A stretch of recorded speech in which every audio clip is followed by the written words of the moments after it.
Je m'appelle Éric Giroux, je suis designer horloger depuis maintenant plus de 25 ans avec une formation d'architecte. Aujourd'hui, je vais vous parler de la genèse, de la création et de l'aventure MAD 2. Au tout début, MAD 2, on a expérimenté un projet qui était beaucoup plus en relation avec l'architecture, les pleins, les vides, etc. Et on s'est rendu compte que c'était pas la bonne voie. Donc on a viré plutôt sur une approche liée à la musique. Donc c'était assez vague, donc ça nous permettait aussi un champ d'action assez grand.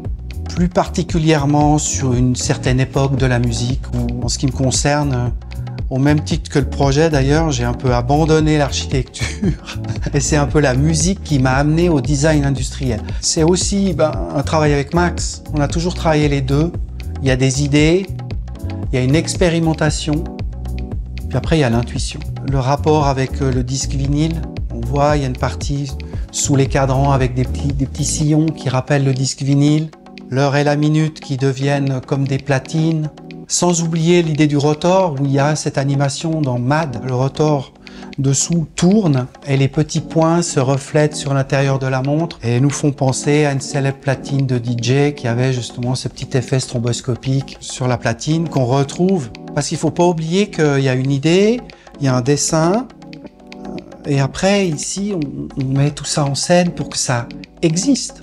Et MAD c'est aussi ça. C'est des gens qui travaillent, des gens qui apportent des choses. À la fin, il y a une belle énergie. On se dit, tiens, chacun y a amené cette petite pierre à l'édifice. C'est toujours un travail d'équipe où je pense que c'est un peu la chance de MAD et de MBNF. Au même titre qu'il y a eu sur MAD 1. Max avait une idée, il m'a demandé ce que j'en pensais. Et dans MAD 2, j'ai eu une idée. Et puis il y a eu cette interaction. C'est que chacun essaye de participer, quoi. C'est assez humble à la fin.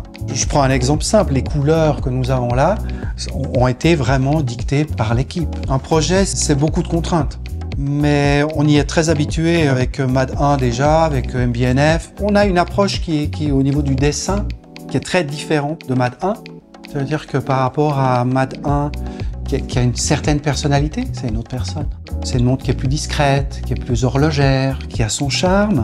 Et puis des petits clins d'œil. On a un espèce de petit logo amusant aussi sur la tête de couronne, qui évoque un peu ce qu'il y avait sur les flyers des années 90. Et c'est surtout au niveau à la fin, sur les couleurs, où je trouve que les équipes ont super bien travaillé. Non, elle est vivante. Quand la masse tourne, on sent le... C'est vrai que sur MAD 1, il y a le rotor, le jeu nocturne et la lumière, et la lecture de l'heure. C'est deux éléments qui sont caractéristiques.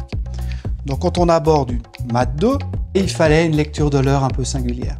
Et Max, tout à coup, m'a dit, tiens, heure sautant, tac, tac, les deux disques, etc. Et là, on retrouve une lecture de l'heure un peu particulière. Donc la masse avec une animation, et une lecture de l'heure un peu particulière pour qu'on reste dans les codes de cette édition. Et franchement, je suis très touché de ça.